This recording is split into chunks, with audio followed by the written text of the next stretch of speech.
परत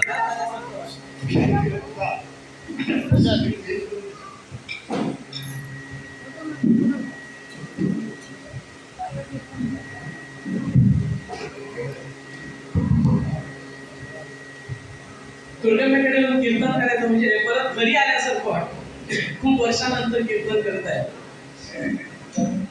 सुभाषितकार म्हणतात, आहार निद्रा पुनश्च समावेद अशुभेर्दाय. चार गोष्टी अशा आहेत ज्या माणसाला आणि पशुला भगवंतानं समान रूपी दिलेल्या आहेत. कोणत्या? आहार म्हणजे आहार, जेवण, भूक लागते. भूक आम्हालाही लागते, पशुलाही लागते. असं आहे का कुठला प्राणी आहे की त्याला भूक लागत नाही? असं नाही, सगळ्यांना भूक लागते. पण माणसाला काही वेगळ्या भूका पण लागतात. म्हणजे पैशाची भूक, अधिकाराची भूक, ती पशु पक्षीला लागत नाही. त्याला फक्त त्याची भूक लागते. पण काही माणसांना भूक कशी लागते हो? मला अमुक आवडत नाही, मी अमुक खाणार नाही. मला मुळ्याची भाजी आवडते पण मुळ्याची आमटी आवडत नाही. अशी माणसं असतात. मग पशु तसे नसतात का हो? साधारण आपण काय म्हणतो की नाही तसं नसतं बघ, पशुला काही दिलं तरी ते खातात. पण असं नाही बरं का. माझ्या बायको म्हणजे सासूरवाडी, त्यांच्या म्हणजे माझ्या बायकोच्या काकांकडे गुरं आहेत, त्यांची गोठा आहे. तर त्यांच्याकडे गाय होती. तर ते गायला काय करायचे, दर वेळेला ओला गवत आणून द्यायचे. म्हणजे जर त्या गावात मिळत नसेल तर परगावी जाऊन तरी गवत घेऊन यायचं. म्हणजे सुकं गवत यायचं नाही, ओलं गवत यायचं. असं ते करायचं. त्या करोनाच्या वेळेला काय झालं, सगळीकडे रहदारी बंद, त्यामुळे कुठनं चारा घेऊन येत नाही. मग करणार काय? घरातला सुका चारा घातला, ती गाय शिवेना. कारण सवय झाली होती, सुका खायचंच नाही, ओला चारा आणून द्यायला पाहिजे. एक दिवस झाला, 2 दिवस झाला, कसं आणणार हो? पुढे जाणं नाही, येणं नाही. त्या गावात मिळते कारण ते गाव आहे मंगळूर. तिथं या उन्हात कुठे तुम्हाला ओला चारा मिळणार? आणायला पाहिजे घाटावरनं, जायला यायला काही उपाय नाही. मग शेवटी तिसऱ्या दिवशी त्या गायीने पाहिलं की मला काय ओला चारा मिळणार नाही, त्यामुळे हेच खावं लागलं. त्यामुळे काही मुलं असतात, मला अमुकच आवडत नाही, मला वरण आवडत नाही, मला आमटी आवडत नाही, त्याला ते एकच करून घालायचं. ते वेगळं उदाहरण देते, माझं उदाहरण मी देते. मला 10वी पर्यंत मुळ्याची आमटी आवडत नव्हती, मुळा मी खात नव्हतो. मग मी शिक्षणासाठी गेलो बाहेर गावी. तिकडे एक दिवशी काय झालं, केली होती फक्त मुळ्याचीच आमटी. मला लागली होती भूक, करणार काय, गपचूप खाल्लं. तर आहार निद्रा भय मैथुनंच, म्हणजे आहार जे आहे ते पशूंनाही समान दिलेला आहे आणि माणसालाही समान दिलेलं. मग दुसरी गोष्ट काय, निद्रा, झोप, ही माणसांनाही आहे पशूंनाही. पण लोक कुठे कुठे झोपतील सांगता येत नाही. काही जण पूजा करताना झोपतात, काही जण कीर्तनात झोपतात. पण माझे वडील तर अजून मान, त्यांनी तर कुठला पिक्चर आला होता, सगळ्यांनी जाऊन बघितला होता, हम आपके है कोण म्हणतो. सगळे गेले होते, म्हणजे गणपती आणणार सगळे, म्हणजे जे कधी पिक्चरला न जाणारे सगळे पिक्चरला गेले.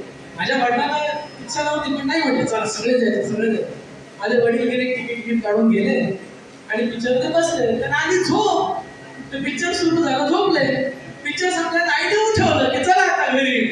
काय करून आलो, थिएटर मध्ये जाऊन झोपून आलो. घडलेली कथा आहे बरं का. तशी झोप कुणाला कुठली चांगलं आहे, म्हणजे आली पाहिजे अशी झोप. काही जण झोपेसाठी औषध घेतात असो. तर माणसालाही झोप येते आणि प्राण्यांनाही झोप येते, पशूंनाही झोप येते. आहार निद्रा भय मैथुनंच. भय म्हणजे घाबरणं. आपणही घाबरतो, पशुपक्षीही घाबरतात. आपली घरची गाय असेल पण एखादा वेगळा प्राणी आला तर ते घाबरतात, आपणही घाबरतो. तर भय माणसालाही आहे, पशुलाही आहे. आणि मैथुनंच म्हणजे संतती. पशुही संतती उत्पन्न करतात, आपणही संतती उत्पन्न करतो. परंतु आपल्या संततीला आपण संस्कार दिले पाहिजे. जसा पशु आपल्या संतानाला संस्कार देतो की नाही, जरूर देतो. एखादी छोटीशी पक्षी जरी असेल, मोठी झाल्यानंतर घरटं कसं बांधायचं हे आईने त्यांना शिकवलेलं असतं बरं का. आईने त्याला शिकवलेलं असतं की घरटं कसं बांधायचं म्हणून. त्याप्रमाणे आम्हाला जर मोठ्याने सांगितलेलं आहे की आंघोळ झाली की देवाला नमस्कार करायचा किंवा जे काय आपल्याला ते म्हणायचं, हे जर आपण शिकवलं नाही तर मुलाला येणार नाही. काही जण काय करतात, संध्याकाळी ऑफिसमधून आले की टीव्ही लावून बसतात आणि मुलांना सांगतात, जा रे देवाकडे जाऊन देवाला शुभम करती म्हण, अमुक म्हण, तमुक म्हण. आणि बाबा मी थकून आलेलो आहे, आय टायर. तुम्ही टायर झाला तर तो कशाला जाणार तिथं, तो तुमच्यापेक्षा टायर होणार. त्यामुळे आधी आपण गेले पाहिजे. आपण जाऊन देवासमोर बसून त्या मंत्र, आपल्याला जे काय येतं स्तोत्र नामस्मरण जे काय आहे ते जर केलं तर आपली मुलं करणार. त्यामुळे आपण आधी केलं पाहिजे. आहार निद्रा भयमैथुनंच, म्हणजे संतती पशूंनाही आहे आपल्यालाही आहे, पण आपण संस्कारयुक्त संतती केली पाहिजे. आहार निद्रा भयमैथुनंच समान वेद पशुभिर्नराणाम्. समान वेद पशुभिर्नराणाम्, दोघांनी समान रूपी वाटलेला आहे भगवंतानं. परंतु एक गोष्ट माणसाला अधिक दिलेली आहे, कोणती? धर्मो हि तेषाम् अधिको विशेषो धर्मेण पशुभिः समानः.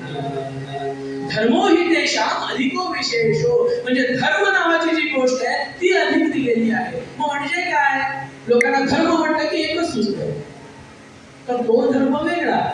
तर आपण आपण हिंदू असतो जे काय ते आपला धर्म आहे. परंतु इथं धर्म याची व्याख्या काय आहे की जे संस्कार आहे किंवा जे आपण धर्माचं पालन आपण करतो ते पालन आपण केलं पाहिजे.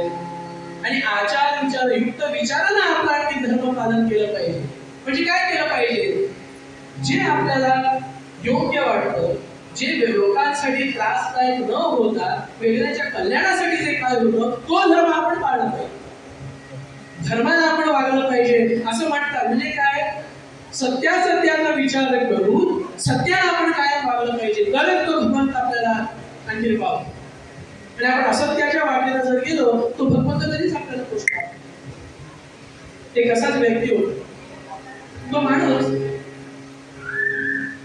आपल्याला जे काय मिळतं त्याचं दान धर्म करायचं, म्हणजे 50% दान. तर त्याचं काम होतं टोपी शिवायची.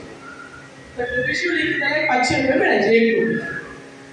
तर तो काय करायचा, 250 रुपये दान करायचे, 250 रुपयात आपलं जीवन करायचं.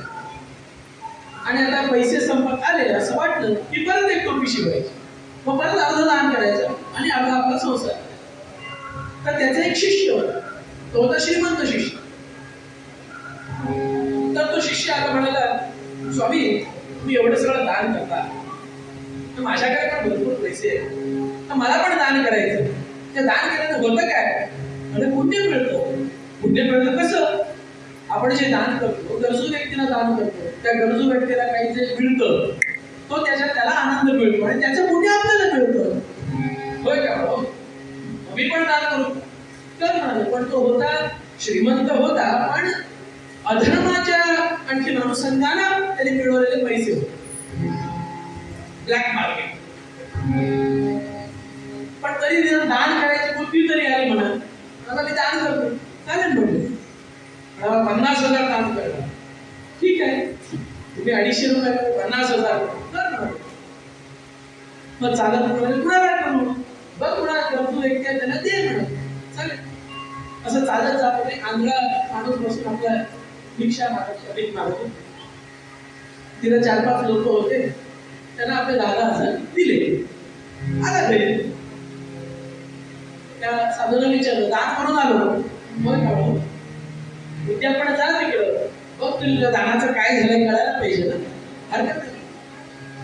दुसऱ्या दिवशी गेला. आता तो होता आंधळा, त्यामुळे त्याला कोण आलं त्याला काय कळत होतं. तर दुसऱ्या दिवशी तो आपल्या शेजारच्याला सांगते, काय केलेलं 10,000 रुपये का? अरे काय मजा केली सांगू तुला, म्हणजे गेलो होतो तिकडं भरपूर.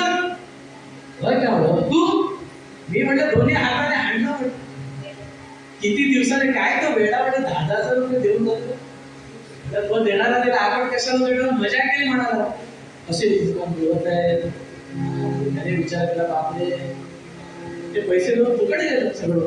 कारण अशा कार्याला जर ते पैसे वापरले गेले तर त्याचा आपल्याला काय मिळणार, काय पुण्य मिळणार. परत साधूकडे आला, म्हणाला काय म्हणताय तुम्ही, काय झालं. तो दान केले की पुण्य मिळतं म्हणणार. हो, अरे दान केले त्यांनी पैसे असे वापरले हो का. नाही काम कर काय, तो मला माझे 250 रुपये दान करायचे, तर तू हे 250 रुपये घे आणि तू दान करून ये. मला करायचे दान, तू तर करून ये, माझ्यातर्फे तू करून जा, हरकत नाही मग. आणि असं शोधत गेला कोणाला दान करायचे. परत ते उभे होते सगळे आंधळे, ह्यांना करायचं नाही, कानाला खडा, ह्यांना दान करायचं नाही. परत पुढे गेला. पुढे गेला तर एक माणूस बसलेला होता भिक्षा मागायला. पाहिलं की त्याला कळायचं की गरीब आहे, आपल्याला खाणं काही नाहीये, म्हणून त्याला ते 250 रुपये दिले आणि थोडा मागा. आणि तो माणूस कुठून गेला तर त्याची पाठलाग करू लागला की बघूया तरी हा करतो काय, 250 रुपये घेऊन करतो तरी काय, म्हणून त्याच्या मागे मागे गेलो.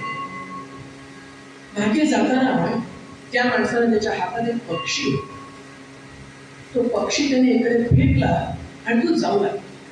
त्याने पाहिलं एक जीव गेलेला पक्षी त्याने फेकला आणि जातो धावत धावत जाऊन त्याला पकडला. हे खा म्हणा. म्हटलं काय ते, काय फेकलास तू. मला क्षमा करा, तो एक मेलेला पक्षी होता. मेलेला पक्षी तू काय घेतलास तो.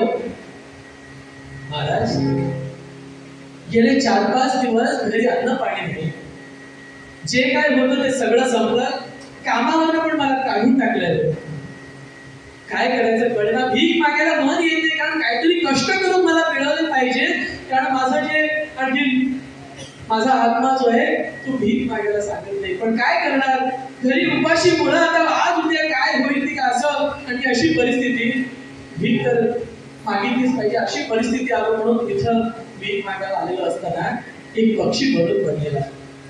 विचार केला की जरा मला काही मिळालं नाही तर माझी मुलं उपाशी मरतील, निद्राण झालेली आहे, तर काहीतरी मला खाऊ घातलं पाहिजे. म्हणून मी तो मेलेला पक्षी उचलून ठेवला. मलाही खायचं मन नाही हो, पण काय करणार, जर अन्न मिळालं नाही तर मुलांना काहीतरी दिलं पाहिजे ना. हा पक्षी शिजवून द्यायचा या हेतून मी घेऊन गेलो होतो महाराज. पण माझी इच्छा तशी नव्हती हो. पण खरं सांगू का, त्या भगवंत रूपी तुम्ही आलात आणि मला असे पैसे दिले. आता ह्याचं मी घरी तांदूळ डाळ घेऊन जाईल आणि ते शिजवून माझ्या मुलांना वाढले.